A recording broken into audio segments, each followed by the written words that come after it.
Good morning, students. In today's class we will see absorption of minerals. So open page number 7. Now students, water is absorbed by the roots by the process of osmosis. Inside the root the amount of water is less, outside the root, that is in the soil, the amount of water is more. So water moves from soil to inside of the root by the process of osmosis, but the minerals concentration inside the roots it is high and in the soil it is low. So how the minerals are going to get inside of the root cells? It means the minerals need to move from a region of their low concentration to a region of their higher concentration. So students, this process will require energy. That means to push the molecules from their low region to their higher region. For example, let us suppose this is a building. It is a rough sketch only, and you are standing over here holding a ball. So if you want to drop the ball, you simply just lose the grip over the ball and it will fall downside without the expenditure of energy from you. But if you are standing here and if you need to push the ball upside, then you need to put the energy in throwing the ball upside. Getting my point? So here no energy by you is applied and here energy is applied. Okay. So if you need to push the minerals from their lower concentration to their higher concentration, you need energy. So the transport which requires energy is called active transport. It is a process by which molecules of minerals move from an area of low concentration to an area of high concentration by using energy. Then there is another method of absorption of certain other minerals. Not all the minerals have got the high concentration inside the hair cells.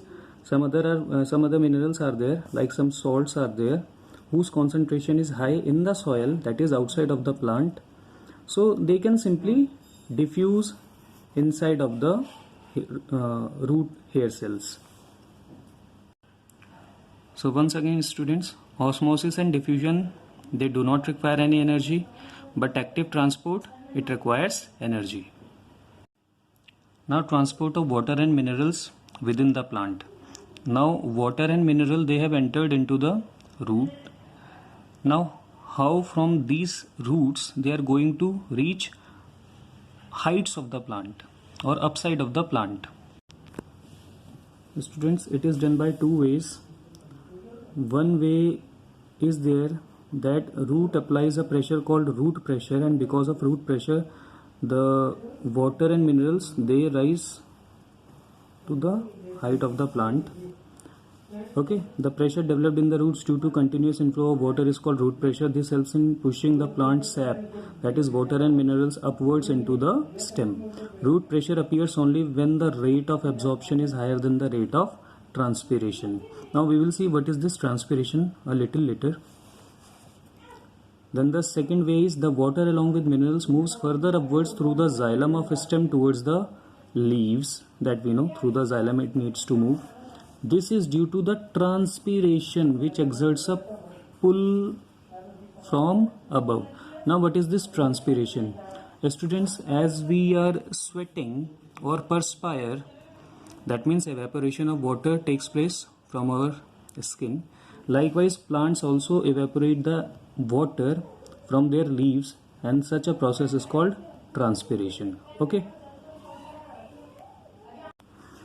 So let us go to the definition of transpiration. The loss of water in the form of water vapor through the stomata of leaves and other aerial parts of a plant is called transpiration.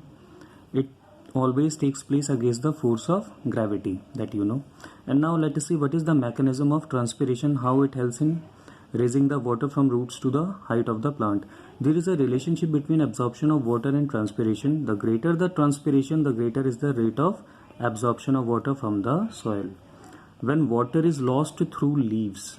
Now students pay attention here. When water is lost through leaves, a suction or a vacuum force, a suction force.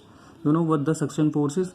As if we are taking cold drink with the help of a straw. So a suction force is created which pulls up water from the xylem of roots to the stem and then to the leaves. This is called transpirational pull. Okay. As a result, the amount of water in the roots get reduced and water from the soil enters the root hair by the process of osmosis. Now let us see what is this ascent of sap. It is on page number 8. The upward movement of sap that contains water and minerals from the roots towards the other parts of the plant is known as ascent of sap. Already I told you what is the meaning of sap. This is water and minerals. Okay. Now let us see the importance of transpiration for transportation of water, that you know. Then for food production, you know that during photosynthesis water is also required. Okay. And one more important thing is there, that is cooling effect. So you know, as we perspire and if there is some fan, the wind is blowing, then our body feels cool. So this transpiration in the same way has the cooling effect. Now let us see what is wilting.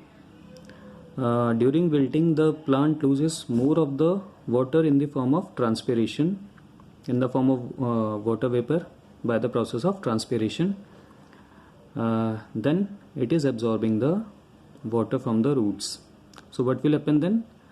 There will be a deficiency of water in the plant. Now you can see the factors affecting the rate of transpiration. It is time of day. So if it is you see night time or early in the morning, the rate of transpiration will be low. But if it is daytime, noon time, the rate of transpiration will be high. Then temperature, humidity, wind and light are the factors which affect rate of transpiration. Now translocation. So students, the translocation is the process of transport of food within the plant from one part to another part, and it takes place through the phloem. And translocation of food is a bidirectional movement, that is, it can move from upside to downside as well as from downside to upside. Now students, plants can prepare their food, but they need raw materials in the form of nutrients to prepare their food. So these nutrients can be either micronutrients or the macronutrients. Micronutrients, they are required in smaller amounts, and macronutrients, they are required in larger amount. So on page number 11 you can see some of the examples of macro and micronutrients there. So on page number 12 there is a table showing nutrients, their role in plants and their deficiency symptoms in plants. For example, zinc, I'm reading the last one, micronutrient zinc. So it is a constituent of plant hormone. It activates enzymes in the plant, and if it is not there, then leaves will become yellow. The plant will not grow in size. So students, this is all for today, and in our next video we will be discussing question answers from this chapter. Goodbye.